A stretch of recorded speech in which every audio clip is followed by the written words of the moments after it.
Hello and welcome back to another episode of Girls Talk Cyber. Today we are joined by a very special guest, a fellow CyberCX colleague. We are very excited to have you on the show today. Yeah, thanks, Em. And thanks, Jules. I'm very excited to be here. So thank you for having me. Chloe is in a role that I think a lot of people overlook in the cybersecurity industry. I know when we hear the word cybersecurity, it's a hacker with the black hood on, but Chloe's here with a beautiful haircut and looks great and doesn't have the black hoodie on. Slay. And I think it's just completely that opposite side of cybersecurity where we don't look at technical, we look at the communication space and how do we communicate with customers, how do we communicate with government, media in a way when we are going through a cybersecurity event. So Chloe, I don't want to harp on too much. I'm sure you could explain your role a lot better than I can. Do you want to give us a bit of an introduction to yourself, how you became a manager in the strategic communications team at CyberCX? Yeah, over to you. How did you get to this space? It is a bit of an interesting journey, I think. A lot of people say, well, you studied like media and communications and you studied social media advertising. How have you ended up in cybersecurity? But it is, I feel my journey was quite a natural sort of flow and progression. So I started off, I'm from Melbourne originally, and so I studied media and communications at Swinburne when I finished year 12.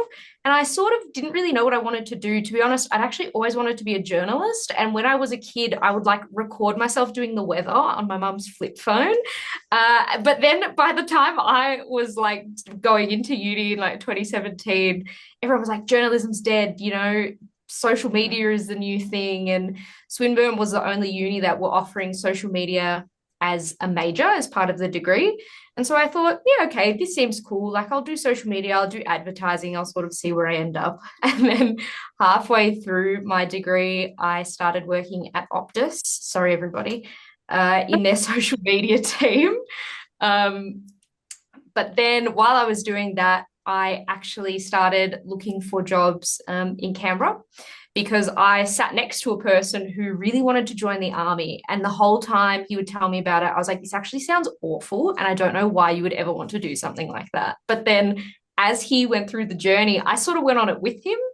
And I was like, wow, this is actually really cool. And this feels like something I could be a part of. Like I never considered how my skill set in media and communications could contribute to like a national security mission. And so I randomly found a job at the Department of Defence being the social media coordinator for the Australian Army.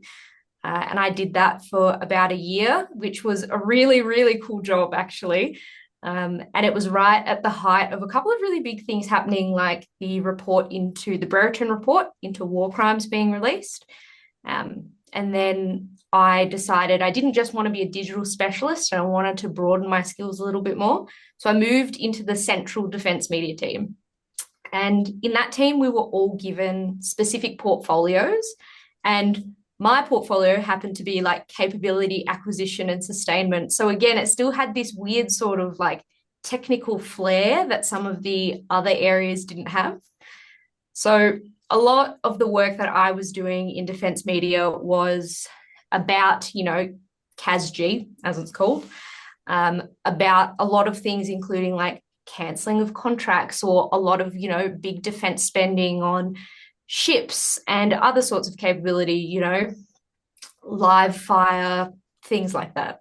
But then also just generally dealing with whatever sort of came in, and that was a lot of crisis work. So one of the biggest things I think I worked on at my time at Defence was when we were repatriating civilians out of Afghanistan. And so I was the media person on call for that. And, that was quite a big and very emotional sort of crisis to be dealing with. But while I was at Defence and dealing with all of this stuff, I got to learn more broadly about the ecosystem. And something that everybody kept talking about was information warfare and cyber. And I knew the woman who was embedded into there as their like media and comms person quite well. And so I was like, well, what's all this about? Like, tell me what's going on down here. And through that, I got a real interest in cyber in particular and how we could bridge this gap between technical understanding and like English, basically. So I then actually undertook my Master of Cybersecurity and at the same time moved into an engagements role in Information Warfare Division, where I helped run the ADF Cyber Gap program, which was a great program that, you know, helped people go through their tertiary studies in cyber. So it was really awesome to be able to see how that so widespread like across Australia.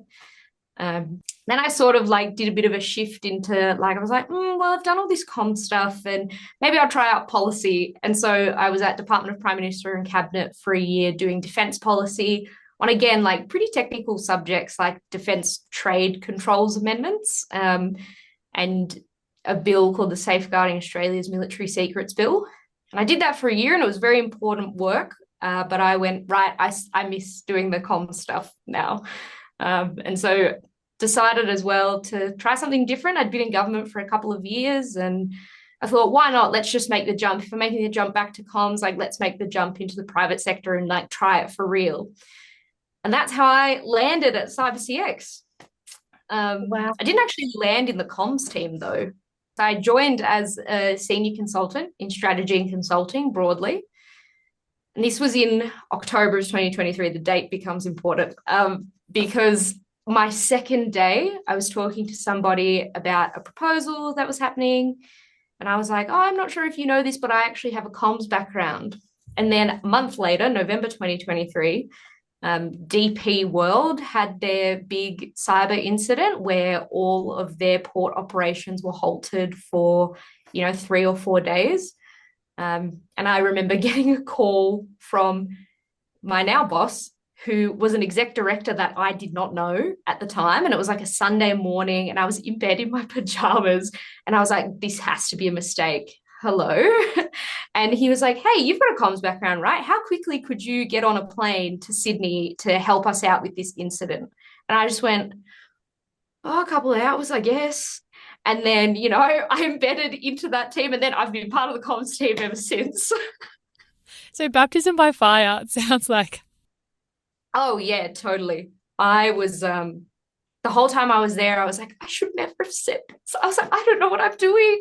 I was like, I don't know what's happening, but I did know what was happening. Your background sounds amazing, from flip phone journalism to defence to helping the cyber gap, to communications, and now here you are in the strategic communications, the crisis communications team of CyberCX. Let's pause before we jump into incidents that you've been a part of and speak about that role. What does that look like? And I like your analogy of bringing the technical to English. What does that mean for this role? Yeah, definitely. I think I come into every day knowing that, like my family, for example, have absolutely no idea what it is that I do for work. And so it's like my mission every day is how do I make my family understand what it is that I do for work? But every day is really different. So our Stratcoms practice and our team works in like 2 streams, which is the Stratcom stream. And that's a lot of the preparedness work that we come and do with people. So where we'll go into an organization and we'll help them, develop new crisis communications plans and help them understand who their stakeholders are, what their regulatory obligations to them are in a cyber incident in particular, and that sort of stuff. And then the other side is the crisis communications work, which is essentially where we take all of that preparedness and we put it into practice. And, every day is really different in that some days it's, preparedness work and it's sort of nice and it's great to meet people at, 11 a.m. on a Tuesday and talk about crisis. And then other days it's 7 p.m. on Friday night. Hello, very sorry to be meeting you under these circumstances. What's going on? So it can be very different, very varied. I have a question which might be potentially useful context for some of the cyber queens out there, but can you please define what a crisis actually is? All of your roles, you've had different crises that you've dealt with, and especially in that government space and defense force, you're talking about, people leaving Afghanistan or things happening, major events happening all around the world, which include, in the defense space, it's related to war or conflict. Like, that's huge. what are we talking about when we're talking about a crisis in your context? Yeah, that's a really good question. And it's one of those unfortunate answers where it's like it's probably not really going to answer the question. Crisis means a lot of different things to a lot of different people, but I think to me, crisis is something that from a like media comms perspective has the ability to affect, your reputation in some way, shape, or form, negatively, to be clear, hence crisis. Obviously, that can be stuff that is really quite serious. And it can sometimes be stuff that's not so serious as well, but, does have a bit of a damaging effect. That's really helpful context for our listeners, I think, understanding what a crisis can actually mean and how it can produce some sort of damage for people.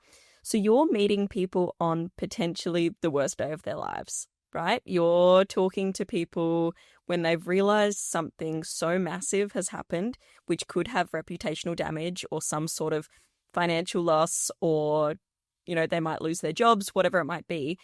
What are you seeing in that moment? Are people really angry? Are people upset? Like, do people even know what's happening? Like, what are those first couple of interactions looking like when you come in to sort of start helping and start facilitating some of that strategic communications piece that you're talking about?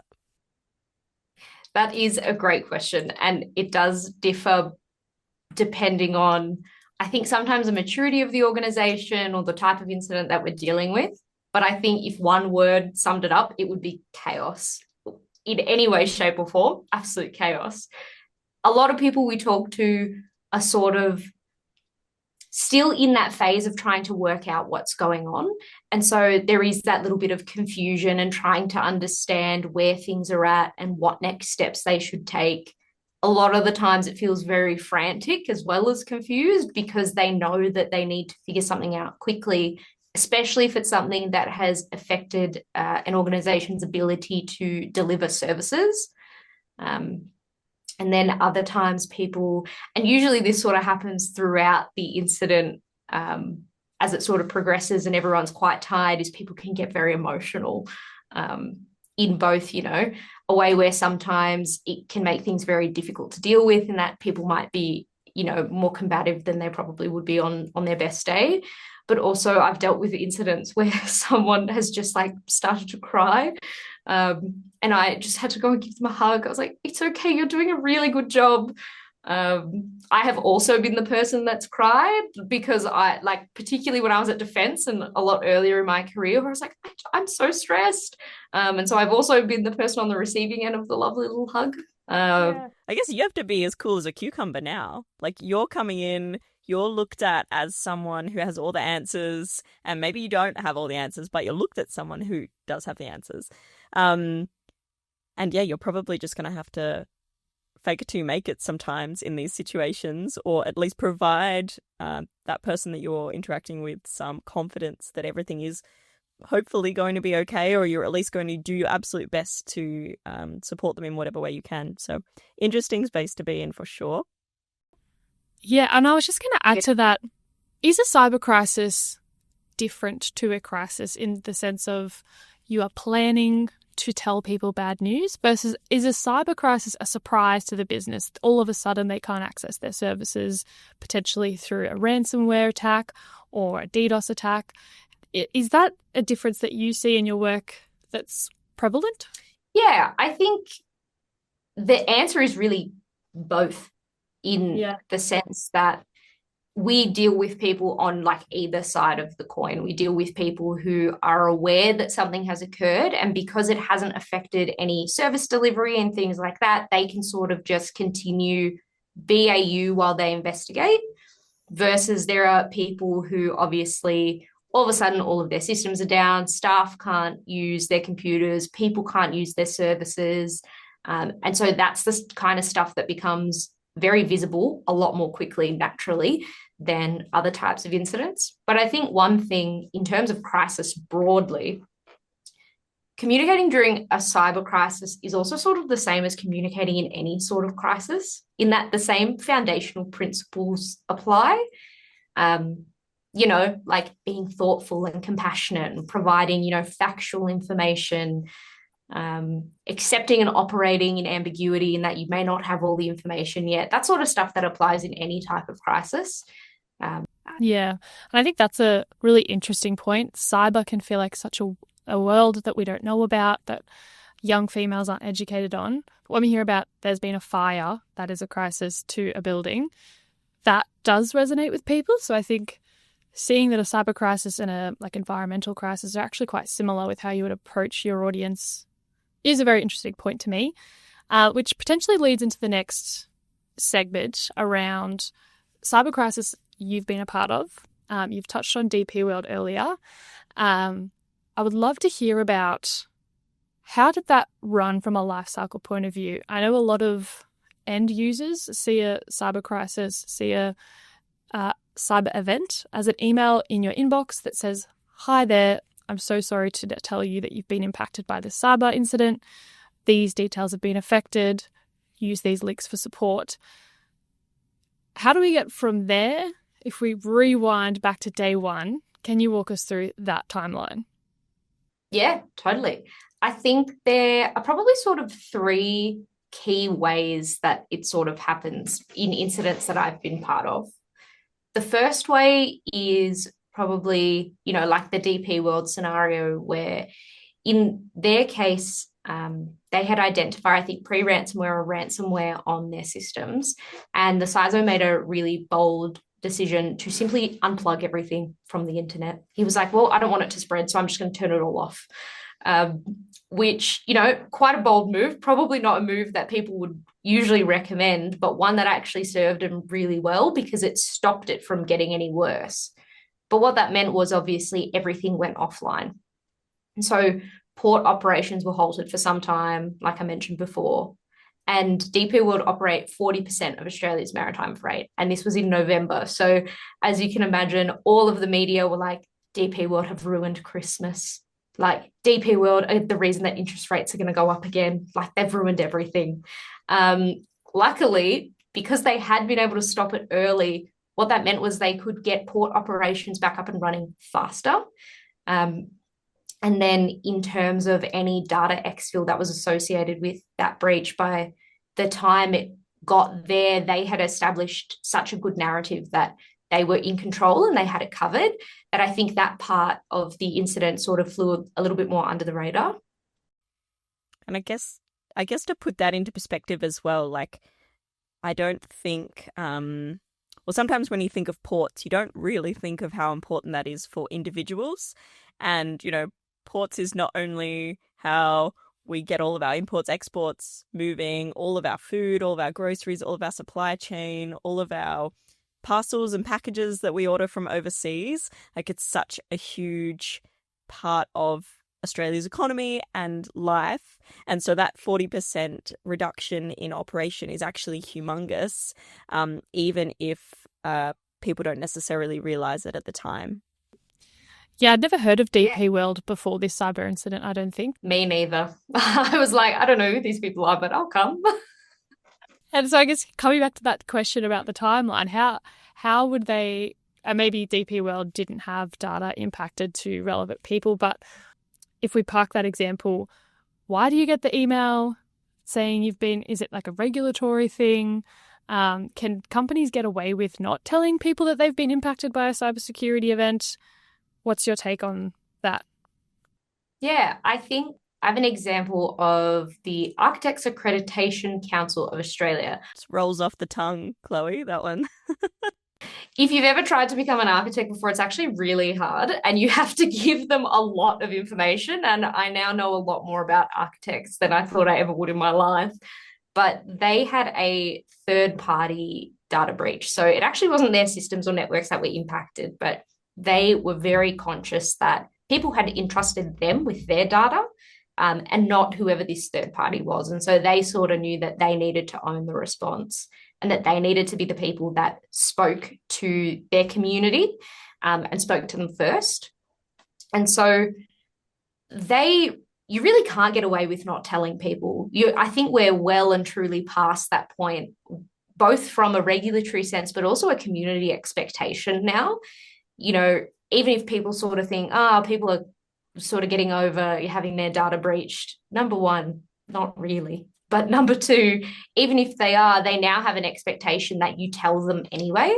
I think, if anything, this idea of notification fatigue is brought out by the fact that they're expecting you to tell them. And so if you don't tell them, they've gone, well, why haven't you told me about this? Whether or not they take any action on it is sort of up to them and becomes a personal decision. But they want to know and have a right to know. And regulatory obligations are certainly in line with that. The reason I use the AACA as an example is because they had to work really closely with the Office of the Australian Information Commissioner, because a lot of their data had been accessed and stolen. And a lot of that data related to things like passports and tax file numbers. How does an organisation feel if a third party gets breached? Like that's kind of out of your control, right? That would be so frustrating. You've trusted this vendor that you're paying to hold this data. You've signed the contracts, and still here we are. It's been popped. How does an organisation manage that? And how do you tell your customers, sorry, but the guy we trusted got popped? Yeah, I think companies probably feel, and from my experience, it's not only frustration that this had happened to somebody else, but now they had to take ownership of it, which is natural. I think anyone would feel frustrated by something like that. Such an interesting web of relationships that can be affected by these cyber breaches.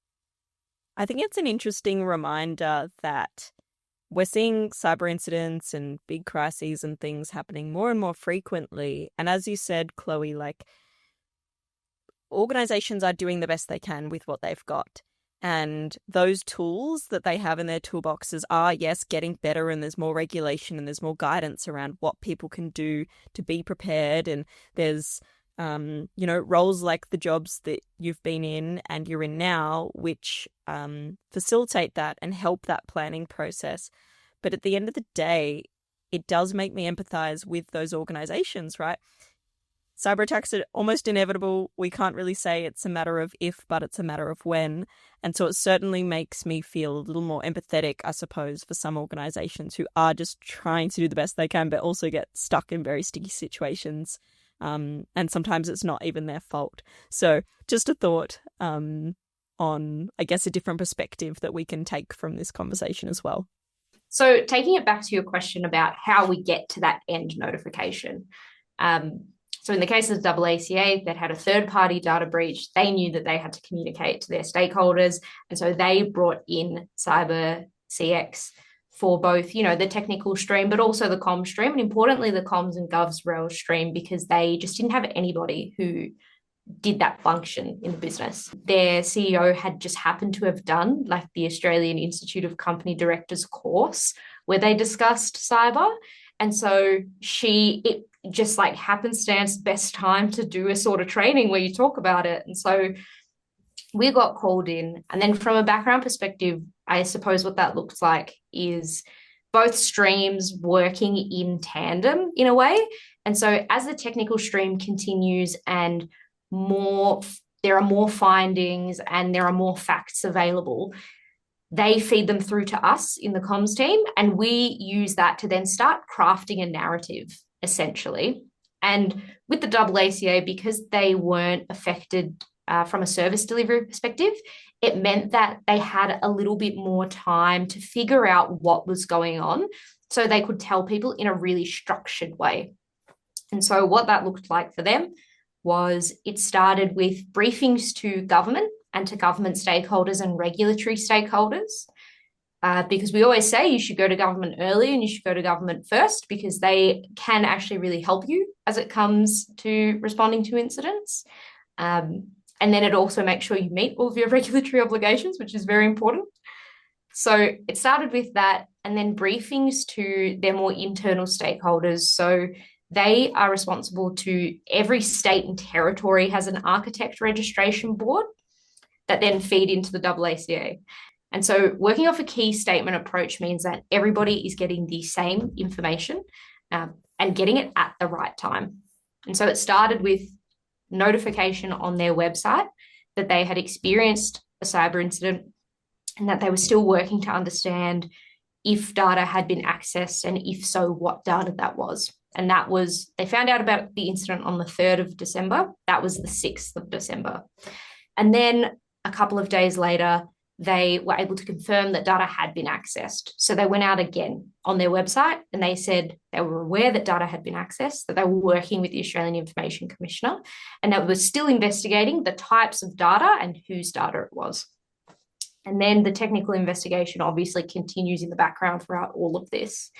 And eventually we got to a point where we did know whose data had been accessed, what data it was, and so what sort of one-to-one communications we would need to do with those people. AACA had some really interesting additional thoughts as well that I think sometimes people don't think about, in that a lot of the people who registered to become architects are from overseas. And so a lot of those people actually had English as their second language. So it wasn't even just how do we turn these technical facts into something that people can understand, but people who are not native English speakers, how do we turn it into something that even that they are able to understand? And how do we make sure that everybody knows they can get further support where they need it? And so it becomes a lot of back and forth between comms teams and legal teams and technical teams to make sure, everything sounds right, but that it's also legally sound and that it's still technically accurate, which is, no small feat when you're talking about something that ends up just being sort of like a one-page email. But we get there in the end. And then it's the nervousness of sort of hitting send that we always have to sit there and coach people through. And that's how it ends up in the inbox. You can see and imagine just like how chaotic this could get without your role. You know what I mean? When something like this happens, it's a stressful time, it's a stressful environment, and to have someone like yourself guiding people through that process, I think is probably so valuable and something that maybe organizations take for granted when something does happen. How have you found that? Have you found people often just like, oh my goodness, thank you so much for being here? Or are people a bit like, get away, we can do it ourselves? Definitely experienced both. Like the AACA were fantastic. They obviously loved having us there. They were so nice. They were so grateful for all of our help. And they were like, we couldn't have done this without you. They were so thankful that, I can talk about this publicly and that we assisted. Like they agreed to come and sit on CyberExchange with CyberCX and talk publicly about their experience, which is really scary and hard to do when you've experienced a significant incident and can sometimes feel embarrassing. But, they were super thankful, versus I've had people that just sort of go, yes, the woman in the marketing team, like, go away, I don't need your help. And you develop a thick skin when you do this for some time. And I'm most certainly at a point where I just go, okay, best of luck then. Yeah, that's crazy. So I guess Cyber Queens, don't take for granted that email. It sounds like there's a flurry of people in the background, from technical to legal to communications, all working together to get that across to you in a way that is tasteful and is personalized to the customer that the organization is affected. And that they care. Like, you're conveying so many different feelings and emotions and facts in these emails and things that you're crafting. Like, you're not just telling someone the facts, you're also like, we care about your data, we care about you, we care about the impact, we care about all these things. It sounds like you've had such an interesting job in this role as strategic comms, crisis comms, both proactive, reactive, with breaches, with architects, with ports. Like, you've been across a variety of industries, it sounds like, dealing with crises, potentially to lighten up the mood a bit. We've talked about some pretty heavy topics around cyber crisis that might be panicking people. What is the funniest crisis you've seen in your career? Most unexpected, interesting, surprising crisis that you've seen? Yeah, so not a cyber example, and funny now, but was not very funny for me at the time, was back in 2021 when I was working in defense media. The Navy commissioned a new ship called HMAS Supply. And I think a lot of people listening will probably actually remember this because it was everywhere. they had, as part of the commissioning ceremony, they had gotten a dance troupe to come and do a performance. And that performance ended up being like dancers in little like short shorts, like twerking and whatnot, which everybody then went, why is it, what taxpayer money has been used to pay for these dance troupe? And it blew up. Like my friends were sending me, they knew I was working on it. They were sending me the memes from like Batuta Advocate and all of, the big like players going, what on earth is this? Like, this cannot be true. And I was like, unfortunately, it is true. And I need you to leave me alone about it because I had nothing to do with this. But it even got as far as, the ABC actually cut a version of the video that made it look like the Governor General and the Chief of Navy at the time were like really looking intently at these dancers. And then the dance like squadron had to put out a statement saying like, well, that's not what happened. And the ABC had to retract the video. And then Scott Morrison was the PM at the time. And even he came out and he was like, I'm so disappointed in the ABC's editorial standards. Like, it just blew up in this way that I don't think anybody expected. I felt really bad for that poor like Navy public affairs officer that had organized the event. But part of me was like, if you had just Googled, you probably could have avoided all of this. I remember that. I remember that when it came out, it just like turned everyone into a spin. It was like, what is going on? TVs, turn them off. Like, ceremony, shut it down. What the heck's happening? Everyone was just sort of jaw to the floor. This is the most unique Navy ceremony that we've ever seen. But hey, any media is good media? Question mark. I think the funniest thing that did come out of that still does make me laugh, is someone made an edit of the Defence Force recruiting website and put in like dancer. And I was like, oh, this is unfortunately hilarious, as I'm like crying behind my computer, like typing responses to journalists and being like, let me give you a call. It sounds like anything can like impact your reputation, even if it is a surprisingly sounds like insignificant thing. It's blown up. I think when people think of crisis, they think of like the big stuff that we've been talking about, like cyber crisis and data being breached and, like Russian hackers, like with Medibank and all of that sort of stuff. But crisis can also be someone did not Google something correctly, or like, the Carlton president recently, if any of our cyber gals like football, tweeting an inappropriate image, huge crisis for the club. I'm unfortunately a Carlton supporter, so... Sounds like you've had such an interesting career, Chloe, and I think I just love that it's such an unexpected, I guess, pillar of cybersecurity that's forgotten about, not known about. I think a lot of our target audience stereotypically is that female marketing communication field. That's where a lot of women work.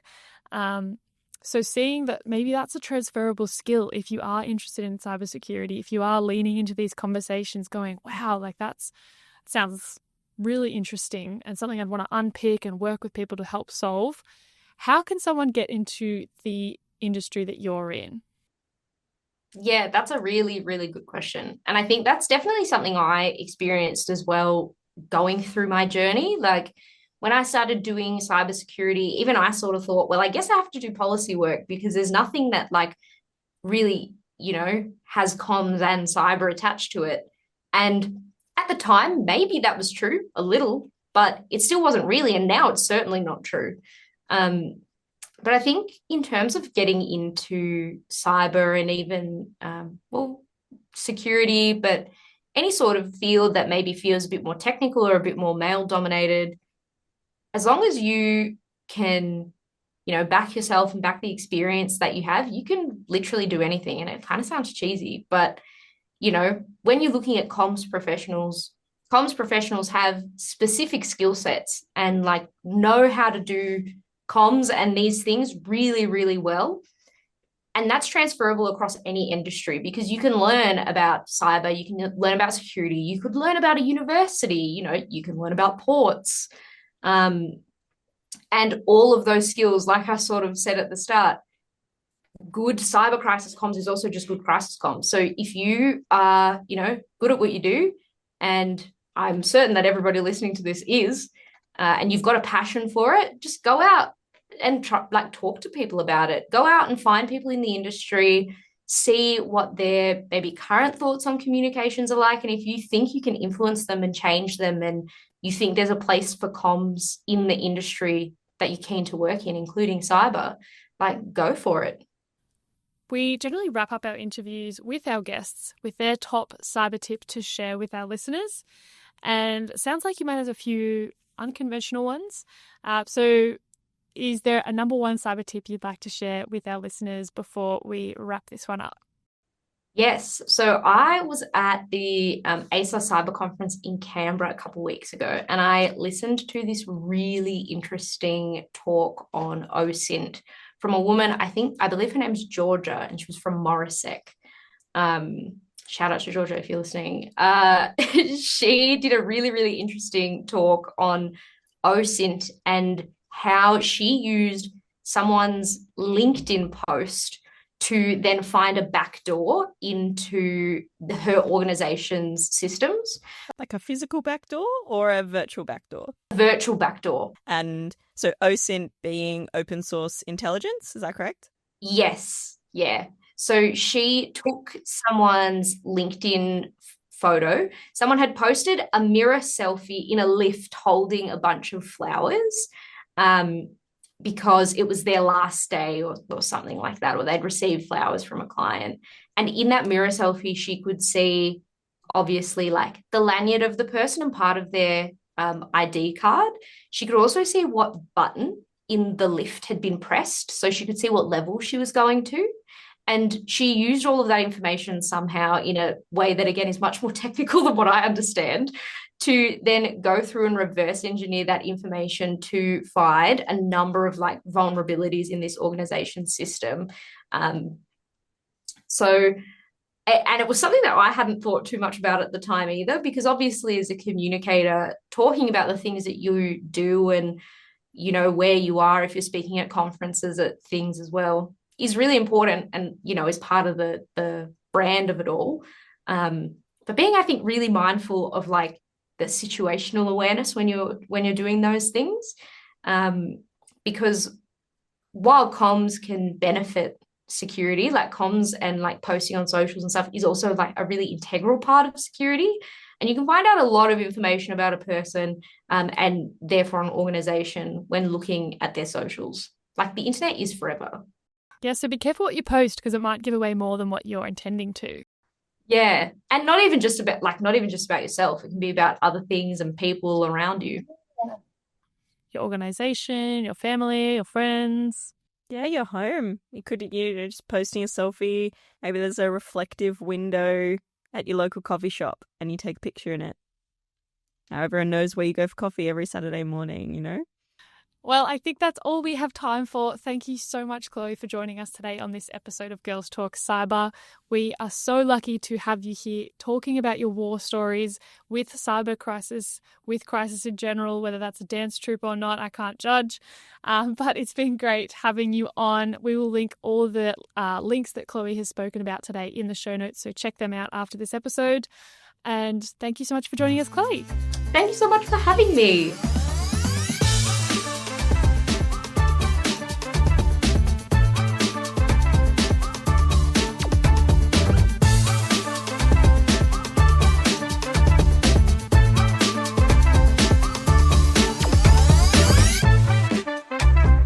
This episode is brought to you by CyberCX. We love giving our listeners the opportunity to lean in and understand how to protect themselves and their communities against cybercriminals. That's why we've partnered up with CyberCX. With a mission to secure communities against cyber threats, CyberCX is a trusted cybersecurity partner to multiple Australian public and private sector organisations. Dedicated to defending against cyber threats and embracing opportunities of the cloud, find out how CyberCX can help your organisation manage cyber risk, respond to cybersecurity incidents, and build resilience by contacting them today at cybercx.com.au.